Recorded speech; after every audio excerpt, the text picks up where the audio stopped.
বন্ধুরা এখন কথা বলবো ফ্রান্স ভার্সেস নেদারল্যান্ডের ম্যাচ নিয়ে, যেখানে এমবাপ্পেহীন ফ্রান্স আটকে গেল নেদারল্যান্ডসের কাছে। নির্বিশ্ব ফুটবল মন ভরাতে পারল না কারোরই। শুক্রবার ইউরো কাপে নেদারল্যান্ডসের বিরুদ্ধে গোলশূন্য ড্র করল ফ্রান্স। নাকে চোটের কারণেই খেলেননি কিলিয়ান এমবাপ্পে।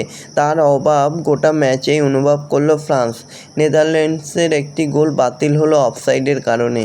তবে যাই হোক, এরকমই সব ফুটবলের খবর জানতে হলে আমার চ্যানেলটিকে অতি শীঘ্রই লাইক, কমেন্ট, সাবস্ক্রাইব করতে ভুলো না ও বন্ধুদের মধ্যে প্রচুর পরিমাণে শেয়ার করে দাও, যাতে আমার 4000 ঘন্টা ওয়াচ টাইম খুব শীঘ্রই পূর্ণ হয়ে যায়।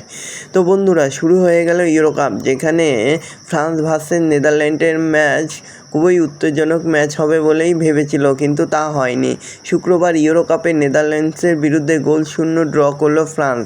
নাকে চোটের কারণে খেলেনি কিলিয়ান এমবাপ্পে। তার অভাব গোটা ম্যাচেই যেন অনুভব করল ফ্রান্স। বেশ কিছু ভালো গোলের সুযোগ তৈরি করেছিল তারা, কিন্তু সঠিক স্ট্রাইকারের অভাবে 2 পয়েন্ট রেখে আসতে হলো মাঠে। নেদারল্যান্ডসের একটি গোল বাতিল হলো অফসাইডের কারণে, যদি তা আগামী দিনে বিতর্ক হতেও পারে।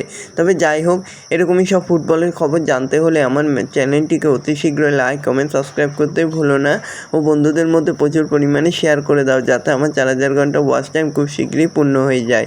ধন্যবাদ সবাইকে।